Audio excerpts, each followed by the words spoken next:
concepts for the car was actually inspired by a fighter jet canopy. Everything is kind of unexpected, right? We always think about young generations. It allows us to create something out of this world. Emphasize the beauty of the shape and the structure. It gave us a new sense of hospitality, which creates more emotional impact. Hello and welcome to the Nissan Headquarters Gallery here in Yokohama, Japan. I'm Ken Lee, Senior Design Director at Nissan Global Design. Today, we want to give you a glimpse behind the scenes. Specifically, we're going to talk to the designers behind the Nissan Hyper concepts. We're going to chat with them, hear their stories, and how they get behind the minds of the people we create for. We're also going to take you around the world virtually and chat with some of our overseas designers to see how we collaborate. But first, we're going to talk to our designers here in Japan. My name is Marcus Quach, Design Manager. What I love about designing for Nissan is our wide variety of products. It keeps us on our toes in design, and it makes the work exciting and engaging. My name is Hanung Gyu, and I'm a lead exterior designer. What motivates me is the chance to bring something into the world that inspires others for generations. My name is Daisato, Program Design Director. I've always been artistic from a young age. When I met my high school teacher, who was previously a car designer, his stories motivated me to become a designer myself, putting me on this amazing journey. Hey guys. Hi, Ken. Hello. So it's pretty cool to see our concepts on the stage here in the gallery, huh? Yeah. Yeah, you know, one of the beauty of being a Nissan designer is we have such a diverse lineup of vehicles, and we have so many different types of people we design for. What do you do to get inside the minds of the people you design for? Yeah, for me, I like the test driving. I try to test drive as much as possible. Speaking of driving, you know, Marcus, I know you've always been a car enthusiast. So what are some of the things you do to get inspired? I like to visit the places where the cars are kind of in their own environment, in the context that they're used. So for this project in particular, we went to a lot of motorsports activities, the Nismo Festival, and that stuff really just inspired me to get in the mindset of the people. Oh, very cool. And Han, I know you love Tokyo. Whenever I go to Tokyo, I get very inspired by just looking at people. It's very interesting how they dress differently and then they have different vibes. People in Shibuya, they are very expressive. They have strong characters and you can feel full of excitement. So should we take a look at your latest work? Yeah, let's have a look. So the Hyperpunk is such a high character design. It looks so unusual, right? It has a very strong character, funky and one of a kind. For such an unusual design, do you have a specific person in mind who you designed this for? Yes, Yuki, who is our target user for Hyperpunk. And I can definitely imagine that she go to Shibuya. Then I was thinking, what kind of music does she listen to? And what kind of clothes does she wear? And I started to try some music and bought things that I would never buy. Well, speaking of which, you know, we're all very curious about those shoes that you're wearing. They look like polygons. Yes. You know, can you tell us a little bit more about them? So yeah, this polygon shoes is one of them. After I bought this, then I started to understand Yuki better. It really helped me for the design process. Yeah, you can definitely see the connection. We see the polygon inspiration everywhere on this concept. Yeah, I love the execution of the polygon theme on the lighting on the front here. Really nice. Yeah, everything is kind of unexpected, right? You have lamps where you don't expect them to be. And it's not only on the exterior, you know, this inspiration goes throughout the vehicle, including the interior. Wow, we always love to see the doors open. Wow, cool. Yeah, what an interesting cockpit, isn't it? Your shoes match perfectly. Yes. Interior designer were thinking about the origami and polygonal shapes. It's interesting how this origami is the single piece of two-dimensional paper. Once you start to folding it, it becomes three-dimensional. And it's very expressive. Yeah, so this is something you never imagine somebody would do, right? To put origami in interior. Yeah, buttons are also hidden in the origami shapes. We also have some organic shapes to have more contrast, which creates more emotional impact. Yeah, I remember the sketch from the original. It has a super nice contrast of red and white. That was beautiful. Yeah, it creates a really nice cockpit environment. And, you know, speaking of the cockpit environment, you know, the Hyperforce is also quite an interesting concept. Marcus, would you like to talk us through? Sure. It's funny you mentioned cockpit because one of the original concepts for the car was actually inspired by a fighter jet canopy. This idea of the cabin and the body kind of uniform in one shape, the way the cabin has a seamless transition into the body. And the idea behind it was really, how do we kind of change the experience of an electric sports car and create a unique experience for the user? So Marcus, I've known you for a while, and I know as far back as I can remember, you have always been putting this kind of large letters on your sketches of the cars, and we know there's a specific inspiration, and finally you've been able to realize it. So, Yeah. What's the story behind that? In addition to looking towards the future with this concept and being, very forward-thinking, we also wanted to drop in some homages to Nissan sports and racing heritage. So some of the keen-eyed Nissan enthusiasts will notice where this sticker actually came from, which is from the R30 Skyline RS Turbo sticker on the side. And the idea behind it was, at that time in the 80s, that sticker was kind of highlighting the latest in technology. And in this case, it's the representation of a future of electrified sports technology. Oh, it's really cool that you could put your personal touches on this concept car. Should we take a look at some other parts? Yeah, sure. So go to the front. Yep. So one of the inspirational cars for the Hyperforce was the Nissan R30 Super Silhouette car from the early 80s. That car is full of really interesting aerodynamic features, but of course we wanted to interpret it in a more modern kind of EV era aerodynamics. I really like how it looks very aggressive. I also really like how this headlight is. So part of the aerodynamic story was this collaboration with Nismo. And Nismo actually helped us sculpt out all the air tunnels that are running through the car. So actually the headlight is not just a design shape. It was actually inspired by some of the ideas from Nismo, using the air splitter to create this triangular shape. And the air splits its way through from one side to the other. Because of their input, they actually helped make the car more interesting and more aggressive. Yeah, I heard the engineers were really excited. So this is not just a pretty show car, but it's a true technical collaboration. Now, I also understand that this is a really driver-centric car. Ken, you want to get in the driver's seat? Yeah, let's get inside and check it out.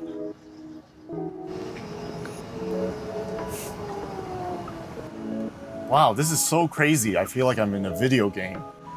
So all the UI is displayed on these screens here, and it was done in collaboration with Polyphony Digital, and they're great at it because of Gran Turismo.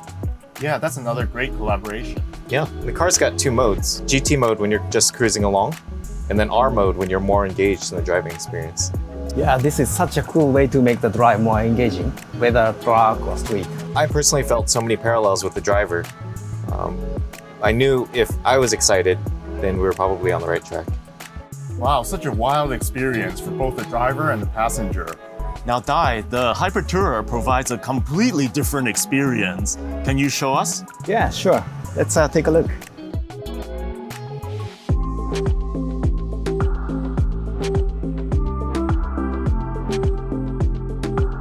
So, for the Hyper Tourer, we designed for the people who likes luxurious experience. Hyper Tourer can support their lifestyle and professional needs with the cutting-edge features. So as you see exterior, the contrast between such a smooth yet sharp appearance and this kind of precise detail. And the interior is space to make the journey a moment to share with others on a deeper level. Yeah, so in Japan, we love riding on the bullet train. So would you say this is kind of like a private bullet train? Yeah, specifically Maglev, which is an elevated high-tech train. I could see that with how low it is and how it looks like it's floating. Yeah, in researching this project, we went to a Maglev facility in Yamanashi, Japan, and had a great experience riding Maglev in China as well. And it gave us a new sense of hospitality, what we call omotenashi. So resulted in some impactful, cool feature inside. Let me show you. Wow, there's a lot to take in here. Yeah, the whole team really wanted to express the immersive experience. Actually, when I was a student, I tried to design something with impact rather than just styling alone. I was drawn to architecture and Japanese artistry. You can see that in the detail inside and out. Yeah, I can see the influence of architecture in this here. Yeah, and we love the attention to detail. There's even a Japanese teapot here. Yeah, I can pour these. Yeah. Thank you. And of course, we've got to talk about this floor. Yeah, it's something wanted to explore as a part of immersive experience to adjust depending the people's mood and help them relax for the long drive and create a unique opportunity to deeply connect each other face to face. This would be a great space to do some brainstorming. Yeah, actually 4 seats are completely hanging, supported by this center console to emphasize this interior open space feeling. Yeah, this definitely feels more like a room than a typical automotive interior. I could spend all day in here. Yeah. All right, thank you guys so much for sharing about all the concepts. They're so unique, and I could really feel your passion. Now, let's head over to our studio where we'll take a look at our digital concepts, the hyper-urban and hyper-adventure.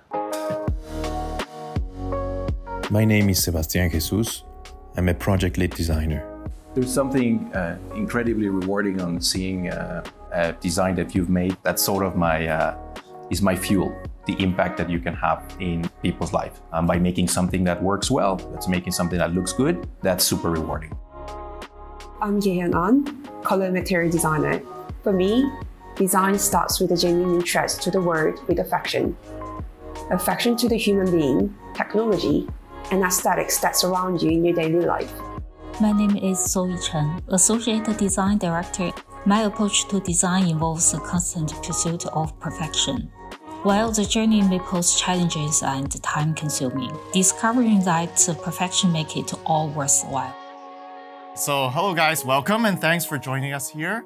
You know, we have 2 very exciting virtual concept cars, the Hyper-Urban and the Hyper-Adventure. All of you have worked in Japan and you have worked in your respective studios, whether it's London or Shanghai. So tell us a little bit about your experiences of how being where you are, shapes how you design, and maybe it helps you to even think about the people you're designing for. When we design this concept car, we always think about young generations. It's SUV, but we want to make it more beauty than SUV and match to the requirement and can support them to explore all the places. And I heard, a lot of the designers on your team would be the target user for this vehicle. They like going biking, they like going camping. In our team, many people love the skating and the camping.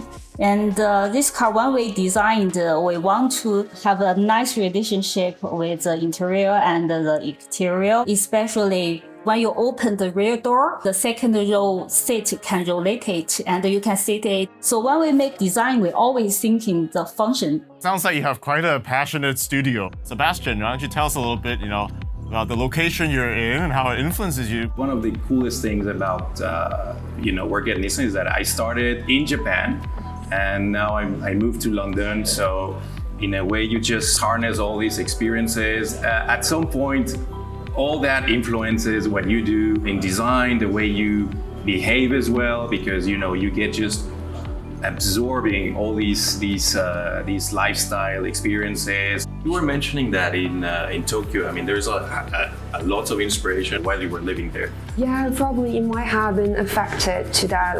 You always can feel that excitement when you go out, the night out in Tokyo. You can feel the sci-fi kabuki. It's the sci-fi factor, and that's something you can experience in a city like Tokyo. I remember the first time I went to Shanghai in Tokyo, I thought you actually are there. There's a lot of stuff that you absorb, and at some point of the projects, you just let it out in some idea, in some nice emotion. And you see the result on Hyper-Urban.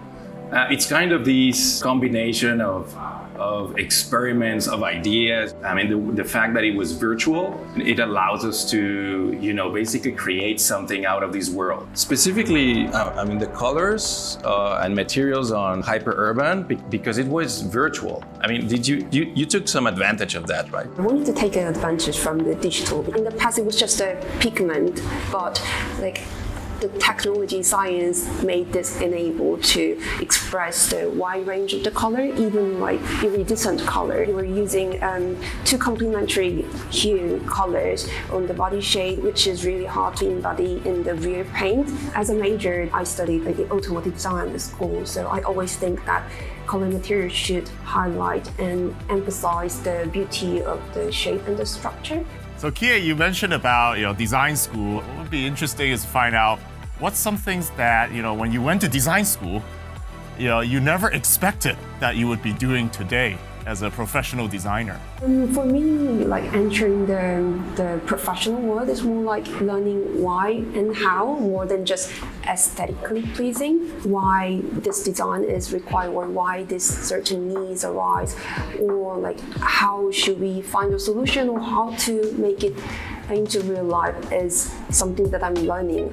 How about you, Zoe? Because now you're in a leadership role in your team. So what are some things you're doing that you never expected when you were a student? Actually, I never thought I will be a car designer when I was a student. Yeah, and when I was in the high school, I'd like to be an architecture designer. I was in a design school in the university, and I become thinking about for other people and designed not only the styling but also the things need to be useful. How do you balance between your own dreams and motivation versus how you design for the target user? In my case, just to put myself in situation, it's just waking up in the morning and basically thinking about all the actions that you do before you go to the office. Somehow we never think about it because these are things that you do every time, every day. You never sort of rationalize it. But in our job, we have to step away from the routine and basically just describing what am I doing. You have to expand that thought and put yourself into the shoes of other people and think maybe I can improve things and try to at least feel what they can live everyday basis. So, Sebastian and Kie, when you design hyper-urban, of course, you consider sustainability. That's a very important attribute in today's design. So why don't you tell us a little bit more about how you approached it in hyper-urban? The approach on hyper-urban, even though it looks fascinating in terms of shapes, it doesn't have too many parts. And that's kind of key. The fact that we have embedded technology in it, you need less buttons, less switches, less everything. I think that technology will allow us to go into a more seamless world in which we will reduce the number of parts. For me, sustainability aligns with the concept of timeless. It's because it's such an easy word to replace your possessions with the new and the latest. I believe that extending the lifespan of the car is the most sustainable approach. So you guys worked so hard on these concepts, and of course, you were waiting for it to be unveiled. So, maybe tell us a little bit about how you felt when the vehicles were unveiled to the public. My first contact, it was in Tokyo. We had like a billboard, a 3D billboard. And we could see all of them popping out of the screen like in 3D. And honestly, when I saw that, it was the first time that I really saw the magnitude of what the impact of technology can have in the way we show things and the way we tell the stories. Our designers, they went to Japan and they saw the big screen and the 3D movies. And they told us they're quite proud when they stand there to bring some dream to the customer, to imagination, make it come true, but by digital. There's so much people involved. We're just like one little part of it. For sure, we imprint all of our ideas, and the designers have a huge influence on what the final products will be, but there's so much people involved. That's, I think, what makes our design organization interesting, because it's filled with passionate, spirited, unique individuals. And that's why we have such unique creations. Like all the Hyper series of concept cars really reflect, the designers that created them. Thank you guys for such a fascinating chat. It's been very insightful. And as you can see at Nissan Design, we're passionate about the vehicles we design, and we're passionate about the people we create for.